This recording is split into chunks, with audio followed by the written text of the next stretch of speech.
Selamünaleyküm. Kanalıma ve yeni videoma hoş geldiniz arkadaşlar. Bugün bu arkamda görmüş olduğunuz 110 metrekarelik prefabrik yemekhane binasının tanıtımını yapacağım arkadaşlar size. Prefabrik deyince sadece ev değil. Yani prefabrik yapılar sadece konut şeklinde, ev şeklinde kurulmuyor. Prefabrik yapılar size çok yönlü çözümler sunuyor arkadaşlar. Bunlardan bazıları yemekhane binaları, ofis binaları, şantiye binaları, okul, hastane gibi yapılar yapılabiliyor prefabriklerde. Burada da bir örneğini göreceğiz. Yemekhane şeklinde kullanılacak bir projemizi tasarladık buraya. Bunun tanıtımını yapacağım arkadaşlar size. Şöyle ekranına da gelsin. Okul binalarımız, hastane binalarımızda. Şu yan tarafta da ekranda da görebiliyorsunuz. Prefabrik yapılar yalıtım bakımından üst sınıf binalardır.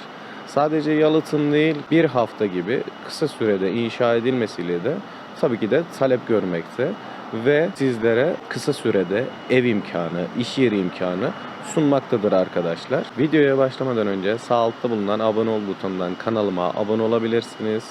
Videom hoşunuza giderse de beğen butonuna basmayı unutmayın arkadaşlar.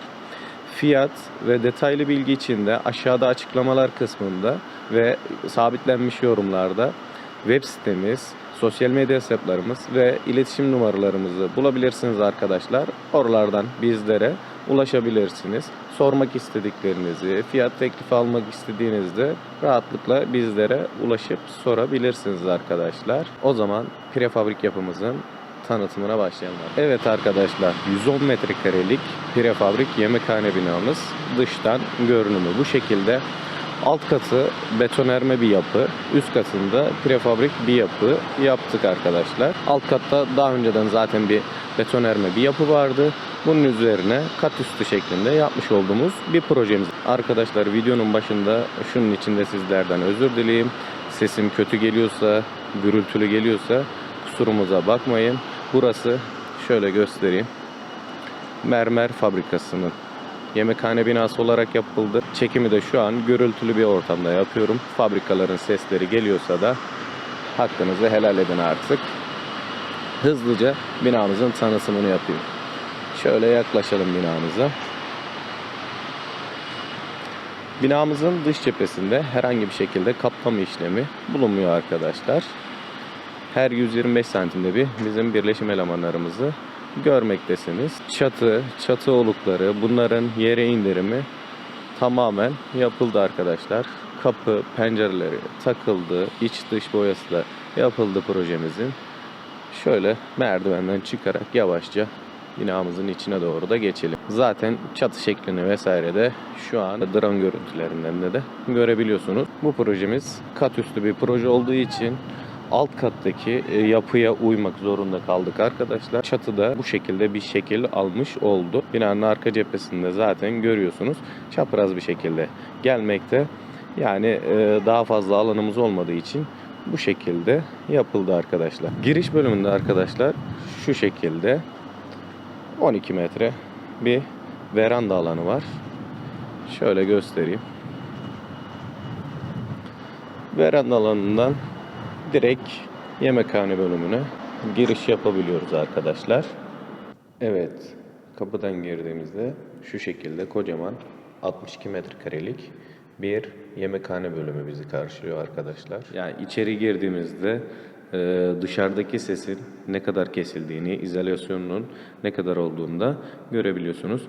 Tabii ki de şu anda 62 metrekarelik şu gördüğünüz yemekhane bölümü bomboş bir alan olduğu için sesinde yankılanmalar olabiliyordur. Şöyle yerlerin mermer döşendiğini, iç dış boyamızın yapıldığını, pencerelerimizin, prizlerimizin, lambalarımızın takıldığını görebiliyorsunuz arkadaşlar. Bu 62 metrekarelik yerde rahat bir şekilde 50 kişi yemeğini yiyebilecek arkadaşlar. Hemen sol tarafımızda, yani giriş kapısının yanında mutfak alanımız var. Mutfak alanından da bu şekilde servis penceresiyle yemekhane bölümüne servisleri yapılacak arkadaşlar. Şöyle mutfak bölümünde göstereyim. Mutfak bölümü de 24 metrekare. Burası da gayet yeterli. Burada tamamen tabanların ve duvarların tamamen mermer kaplandığını görmektesiniz arkadaşlar. Yani duvarlara seramik, mermer vesaire yapılabilir mi? Tabii ki de yapılabilir. Burada görebildiğiniz gibi şurada mermerin kalınlığını da göstereyim size. 2 santimlik mermer döşendi.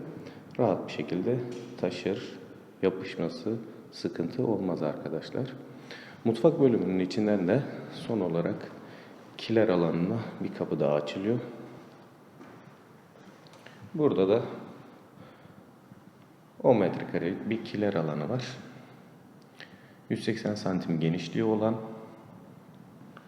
5 metre uzunluğu olan bir yer. Bu gördüğünüz kiler alanına şu yarıdan itibaren diğer tarafa soğuk hava deposu yapılacak.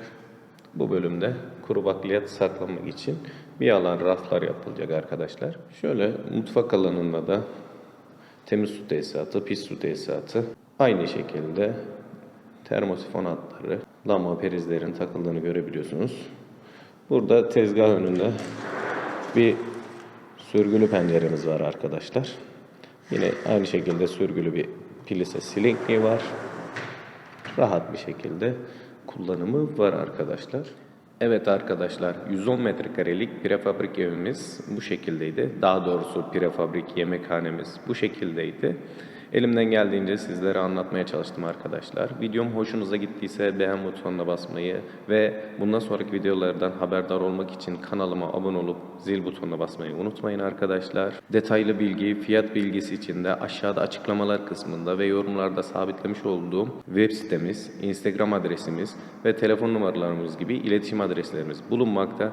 Bizlere oralardan ulaşabilirsiniz arkadaşlar. Videomu izlediğiniz için teşekkür ederim. Hoşça kalın, iyi seyirler.